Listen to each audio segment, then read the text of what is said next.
Hi, my name is Justin Williams. I'm an engineering lead for Block's Bitcoin wallet. I'm here today with Leonid Volkov.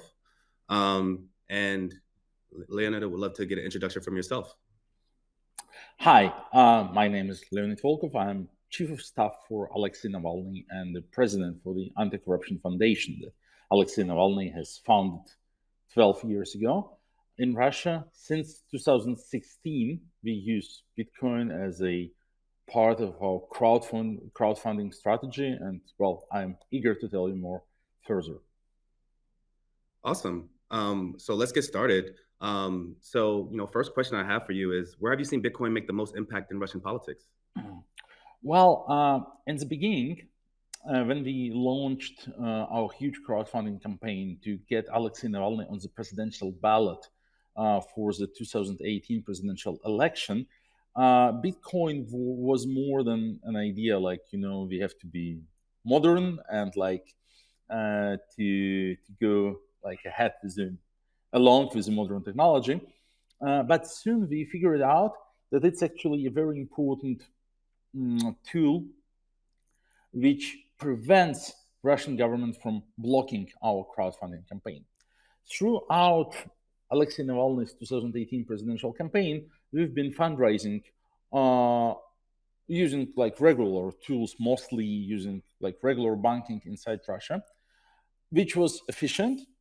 But also we knew always that the Russian government can cut this channel of donations at every possible moment. It would cost them nothing just to say, okay, we don't want to let banks to do this type of wires to handle these types of donations.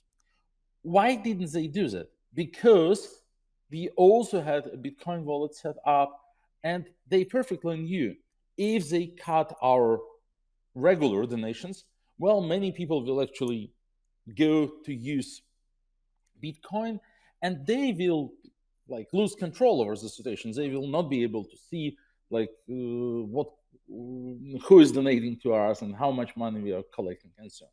So while Bitcoin donations in 2016, 2017, 18 never constituted more than 15% of the total amount of funds that we were able to fundraise, still it was very essential for us that we had such a reserve channel, which kind of like served as an insurance for the other more traditional channels. Then the situation started to change. Well, Alexei Navalny was never allowed to be on the ballot for the presidential election, but we continued our fight. We've set up a network of Navalny regional offices throughout the country to support like local activism, to participate in local elections, and we continued our crowdfunding efforts. In 2020, Russian government ordered Alexei Navalny to be killed. He was poisoned. He survived. Everyone knows the story. And when he survived, they decided, okay, we want to shut down Alexei's network. We don't want Navalny offices to operate in the country. And in April 2021, they moved to recognize us an extremist or terrorist organization. So now, like the legal status of Navalny organization in Russia is the same as of Al Qaeda or ISIS, which made it impossible for people inside the country to support us because sending money to us would be the same as well donating to ISIS with a like liability of up to 10 years in prison, if I'm not mistaken. But we still had our crypto wallet set up. We decided that we continue crowdfunding through crypto. We added an Ethereum wallet to our existing Bitcoin wallet. We have done several videos on like increasing literacy among our supporters, how to buy crypto in a safe way, how to use mixers, how to make like really anonymous donations. And so since summer 2021, we continue to raise funds inside Russia from our supporters. And now it's the only way for the supporters from inside Russia to donate to us, while our crowdfunding campaign also continues abroad, and many supporters of the Anti-Corruption Foundation donate to us from abroad using very different tools, GoFundMe, PayPal, and whatever. From inside Russia, the only way how we accept donations is through crypto, because otherwise, well, those donors would be gravely endangered. But not only that, we also have a lot of people left inside Russia who are members of our organizations and who help us. And we also need to hire lawyers to protect our political prisoners. We need to pay fines for those who have been detained during anti-war and anti-Putin protests, and so on and so on. We actually have some expenses to do in Russia, and this is once again not possible for us to do using fiat currencies because our organization is illegal, all our bank accounts are blocked, and we can't use banking system within Russia. Crypto also helps us to do it, so we are able to use the crypto that we crowdfund all around the world to convert it to Russian rubles and to use it, like for instance, to hire lawyers for political prisoners of our organization, making it also safe for the lawyers because not every lawyer would agree like to get paid from an extremist organization directly, and in many cases it's just not possible. Yeah, thank you for providing that context. Have a lot that I would love to dig in there. But one thing that you did mention was you added Ethereum to like kind of like some of the acceptances. I'm curious, in your line of work, is Bitcoin more popular than other cryptocurrencies, and why do you think one might be more popular than another? Well, Bitcoin is our like default choice cryptocurrency because it's more familiar to general public, because it's more like accessible, because everyone knows it's an established brand name. So uh, the context that I have to give here. So our organization is a like really broad political organization, the largest opposition organization in Russia. When we when we have been running our crowdfunding campaigns in Russia using banking system, we had up to 160,000 small donors within the country, with sending us small donations with an average size of donation being around 500 rubles, which is $7 or $8. So it was a real crowdfunding campaign based on micro donations.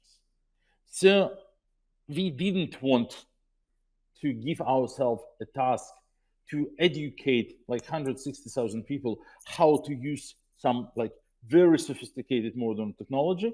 We wanted to give them like a clue how to do something in the simplest possible way. And of course, like it was the simplest thing to get registered on some cryptocurrency exchange and to buy some Bitcoin just like from your regular Visa or Mastercard, and to send it to us. So that's why we chose this way. We were not interested about stable coins, for instance, because we don't use crypto as an investment tool. So at the moment when they send crypto to us, we immediately trade it to fiat currency and use it to fund our activities, to pay the lawyers, to pay the fines, and so on. So we never keep money in crypto. We really need it as a medium to transfer funds to inside Russia.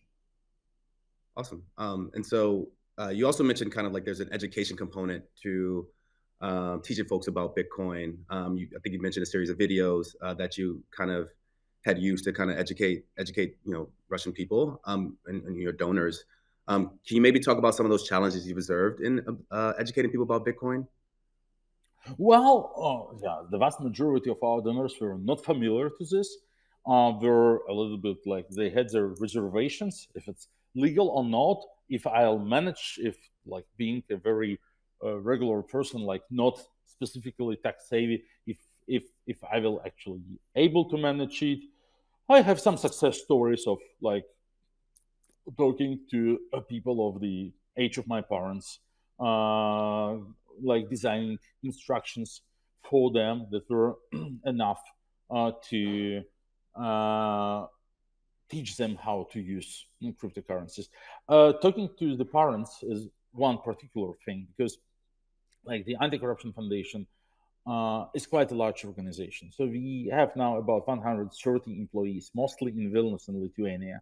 We relocated like over 100 people from Russia after we've been designated an extremist organization. So after it was too dangerous for our employees to stay in Russia.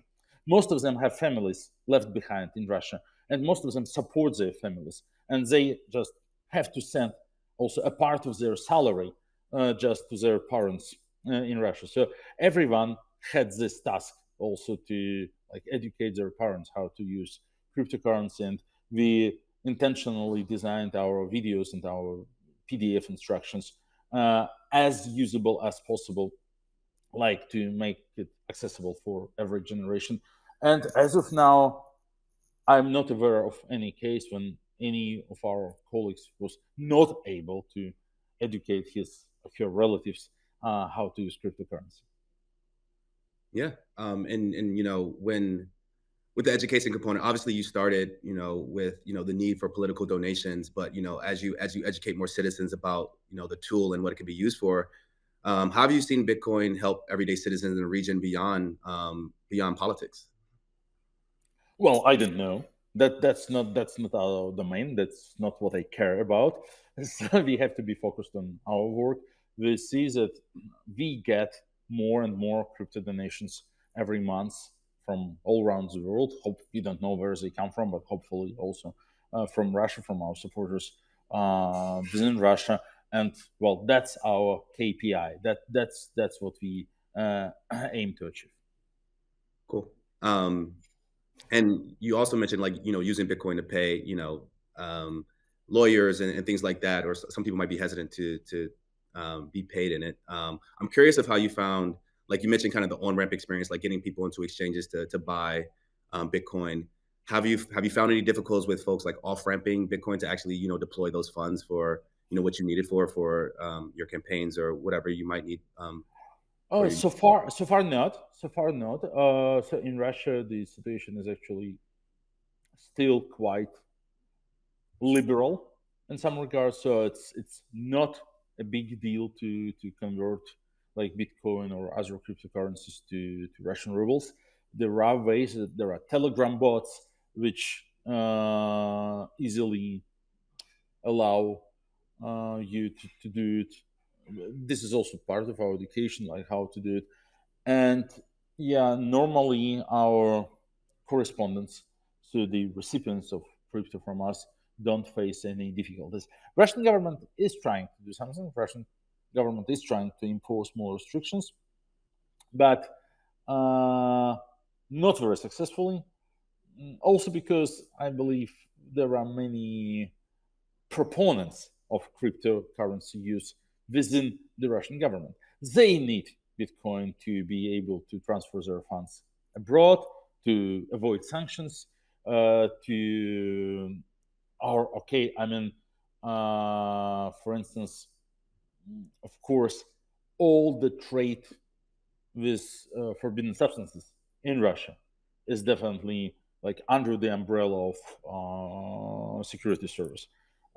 We can recall the stories how cocaine was flown into Russia by diplomatic jets of the Russian Ministry of Foreign Affairs. These well-known stories about Argentine cocaine and so on. So it's like very clearly it's a very important source of income for like Russian law enforcement and for security. And of course, such a trade like normally happens using cryptocurrencies. So while they would love to kill crypto usage for the needs of Russian opposition, they don't want and can't allow to kill it for their own sake, and there is no way for them to switch us off and not to switch themselves off. So I believe, despite some attempts from the Russian government to make it more complicated to use Bitcoin in Russia, I believe at the end of the day, it will be it will remain accessible in the foreseeable future. Got it. Appreciate that. And so I'm curious, given if your political party was to come in power, do you think you would have the same views on how you would be able to continue to use Bitcoin for donations, or like what would you be your party's perspective on Bitcoin use cases? Well, first of all, we have to get rid of Putin. That's the first thing. Uh, but of course, like we as a political force, we are liberals and we support use of cryptocurrencies, and when we don't see a need to impose any restrictions on these. Like the post-Putin Russia will be a very crypto-friendly country, also because well, it's a very natural way to do it. Like we have a lot of power production. We have a lot of tech talent. We have a lot of like practical life cases given the size of our country and complicated like relations within it. There is a plenty of real life use cases where cryptocurrency would be very useful. Leonid, thanks again for joining us. Where could the rest of population be able to find more about your organization and yourself? ACF.international, where ACF stands for the Anti-Corruption Foundation, founded by Alexey Navalny. There you will find all the information about Alexei himself, the foundation, the work we are doing as a leading political anti-Putin and anti-war NGO in Russia. And also there is a donate button where you can find the addresses of our crypto wallets. Awesome. Thank you. Thank you.